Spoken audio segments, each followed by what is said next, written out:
Mabuhay! I'm on my jammies right now kasi kakagising ko lang, napakabatugan. So may bago na naman po ang SB19. This one is visa. Visa na sobrang hirap kunin. Pahihirapan ka. Visa na kailangan ng mga Pilipino pag lumalabas. Ito ba yun? So yeah, ito ang ating, parang okay to dito ako mag-reaction video sa kama. Diba mostly lagi ako nasa living room, living area. Okay dito. Medyo mahina yung ilalagay ko na volume ha, kasi baka i-block ako para maiwasan natin ma-block ng, ano ba tawag doon? Yung license sa music ng SB19. So we're gonna, konting hina. Are you ready? Sobra ba akong, halatang bagong gising? 3, 2, 1.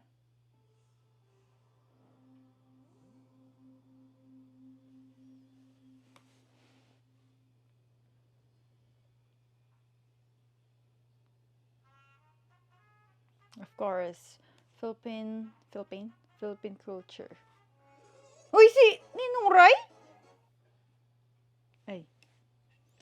Yun lang guys. As a Filipino, mahina yung wifi.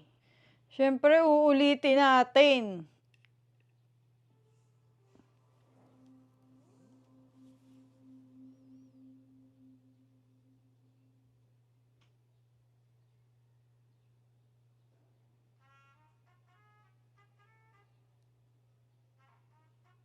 Si Ninong Ray.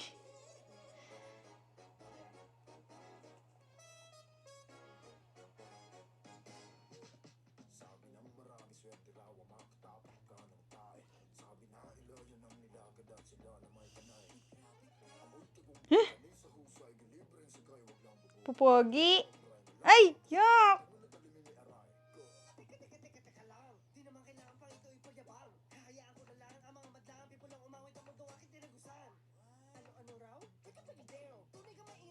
Pugi.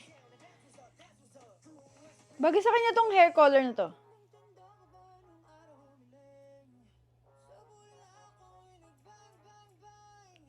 Ganda ng boses. Pogi!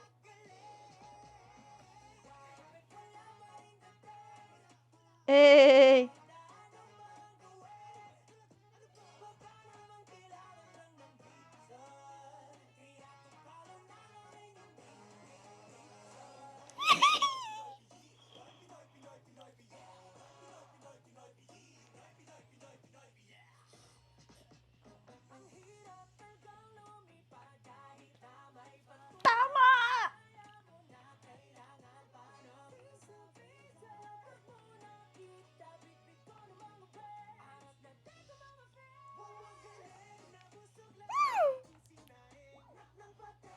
Alam mo, dapat kanta to sa akin eh.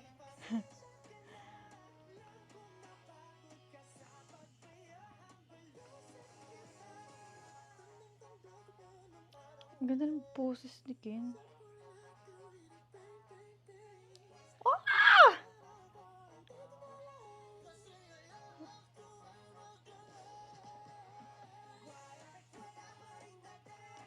Ganda ng part ni Ken.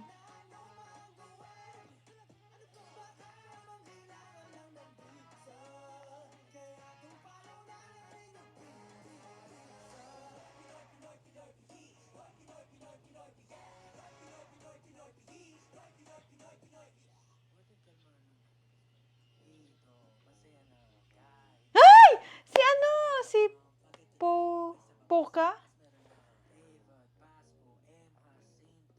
Bagay long hair kay Josh.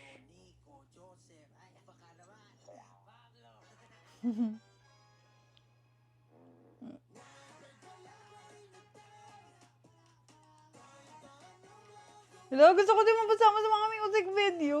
Charing. Kaya taga na.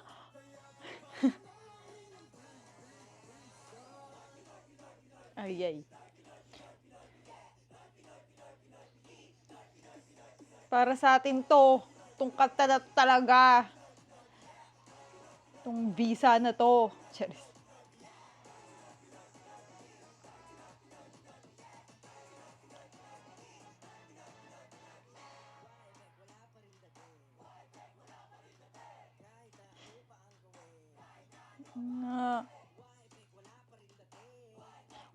magpatugtog ako sa immigration nito. Sorry.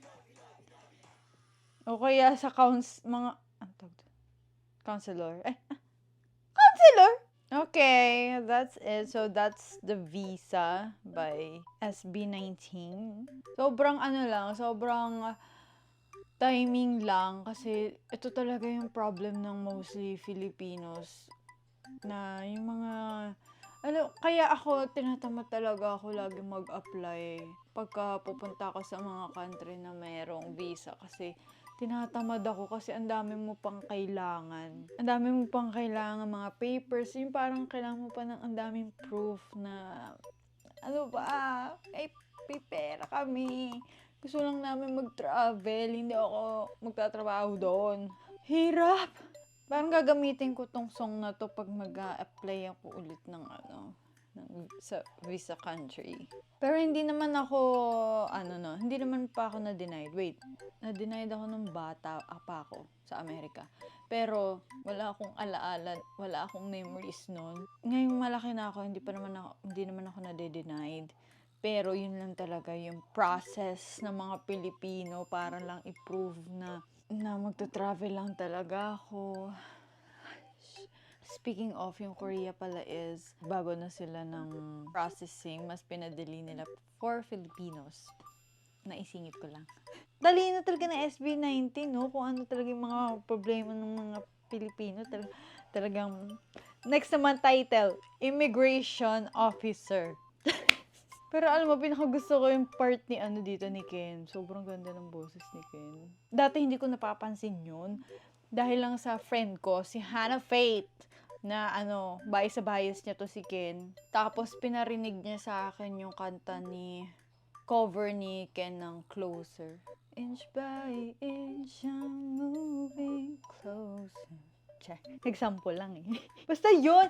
Sabi ko, si Ken yan. Sigurado ka. Oo daw, siya yun. Siya ko, ganda pala ng boses niya. So, ayun, hanggang sa nakinig ako ng mga bago nilang labas ng mga songs. Tapos, doon lang talaga mas nakita yung, vocals talaga ng SB19. Tapos, ito, yung part ni Ken. Friend, hindi kita agaw ng bias ko pa rin si Justin. Pero yung part talaga ni Ken, like, so, ayun, ang ating short reaction video ng visa. And for sure, alam na natin, pag mag-apply tayo sa visa, kailangan ito ang ritual. Ritual bago mag-apply. And habang naghihintay ng results. Ayun lang, stream, visa by SB19. So, mga nag-apply ng visa dyan, good luck. Ma-approve yan. Sabi nga ng SB19, approve. Noy Pinoy. So, yun lang. Bye! Thanks for watching. Please subscribe to my YouTube channel. Follow me on my TikTok, my Instagram. Subscribe, please. Yun lang. Bye! Paalam.